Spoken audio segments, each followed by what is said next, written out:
Well, we'll finish off with a fitness question here with the little time that we got left. If a lot of people who are listening might be the type of person who wants to lose like 5 to 15 pounds, but they're also really busy. From a fitness perspective, if I'm somebody who wants to lose 5 to 15 pounds, lose body fat, maintain, or maybe build a little bit of muscle, but I only have like 4 times a week where I can work out for about 45 minutes, what are the things that I'm going to get the biggest bang for my buck? Is it I need to do strength training 2 times a week, cardio 2 times a week? What kind of cardio? What kind of strength training? What exercises are best? Like if you were coaching somebody who is 4 times a week, 45 minutes, and had that 5 to 15 pound weight loss, what would be like a good routine breakdown from a fitness perspective? Obviously, it always depends on what the person likes to do, but let's kind of like take that aside and the person is kind of open and receptive to whatever it is that you give them. Beautiful. A client that's open and receptive to whatever we give them is a diamond in the rough. So I love it. But I would say 4 days a week, 45 minutes is the um, time allowed here, right? I would say we're leaning completely into resistance training. Okay. Completely. I would say we're not even going to bother with cardio right now. Down the road, if 4 days a week, 45 minutes a day, 44 lifts for 45 minutes a day isn't doing it, then we're going to try to adjust some things and maybe throw in a little bit, maybe throw in 10, 15 minutes of like low intensity, steady state cardio at the end, or maybe like a 10-minute hit workout at the end of some of these workouts. So we can make adjustments based on how your body responds to just the lifting. But I think people who want to lose weight highly undervalue weightlifting because they're like, I'm trying to lose weight. I'm not trying to put on weight. Right. And so they're scared to lift weights when they don't realize that lifting weights is how you burn calories. Lifting weights is how you burn fat. It's how you lose weight because you're not only, people don't realize that like a 45-minute lift burns more calories than a 45-minute jog if you're doing it right. Right. And so you're going to burn just as many calories, if not more, during your lift, as long as the intensity is there. If you're doing like super heavy lifting with 5-minute rests, obviously it's going to be a little bit different than if you're doing supersets every single workout and you're sweating your butt off. But if you're working out with intensity and you're doing it so that you can get the most done in the shortest amount of time, so your training is like optimized, right? Then you're going to burn a bunch of calories while you do it. But then the beauty of resistance training that people kind of overlook sometimes, I think, is that you're building muscle. And people realize that, but they don't realize what building muscle means for the effects that it has on their body. Because we all have that friend and I say we all have that friend, this friend is me.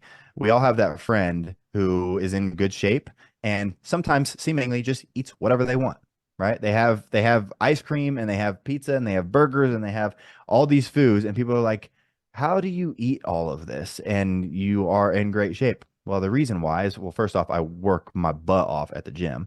And most of the time I am very strict with my nutrition, but I have a lot of muscle. I have a bunch of muscle mass on my body. And what people don't realize is that the more muscle you have on your body, the more calories your body consumes to fuel that muscle. And so if you have, let's say, 50 pounds of lean muscle on your body versus 100 pounds of lean muscle on your body, you're going to burn twice as many calories than that person who has less muscle. Therefore, that means you can eat more and not gain weight. So I would have somebody lean pretty heavily into resistance training.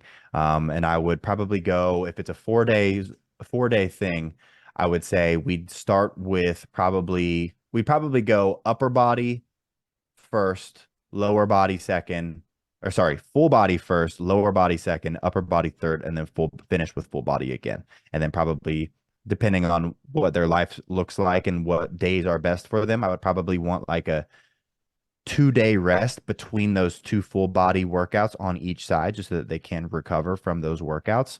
And yeah, I mean, that can be a mix of free weights if they have access to a gym with machines. This can also be things they can get an adjustable, like adjustable dumbbells that they can get at their house where they go from 5 pounds to 60 pounds, and you can get a bunch done with that. This can also be bands. I've gotten phenomenal workouts with just resistance bands. It would shock you if you are creative enough with your banded workouts. They are hard. And then even with body weight. Do I think body weight's optimal here? No. I do think that adding extra resistance on top of your body weight would be smart because you obviously are going to overload the muscle more than what a body weight squat. If you have 135 pounds on your back, you're going to overload your legs more than if you just are body weight squatting. But yeah, I would have them lean into resistance training more than anything.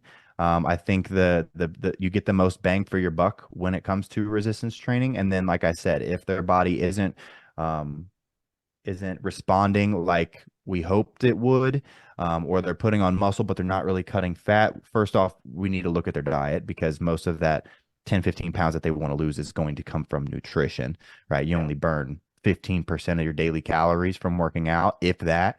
And so, like, you're not burning that many calories from your workout, anyways. What we're trying to do is burn a few calories, feel good, but also put on a little bit of muscle so that your metabolism, your resting energy expenditure can go up. And that's where the most calories are burned. And that's why resistance training is so beneficial. But again, if you're not getting the results, then yeah, we can talk about throwing in some HIIT workouts at the end or some low intensity steady state cardio. Maybe I can talk the client into doing a 5th day that's only cardio, and we're just doing like an hour walk or something like that, like an uphill walk. But yeah, I generally lean towards resistance training more than anything. Yeah, for sure. And honestly, like the two things that you said, one, muscle mass will help that basal metabolic rate be a little bit higher, so your energy expenditure is at a higher level. And then the energy intake is mainly going to be obviously the nutrition side of things. So making sure you're dialed in there is going to be the biggest bang for your buck for that, losing 5 to 15 pounds or whatnot.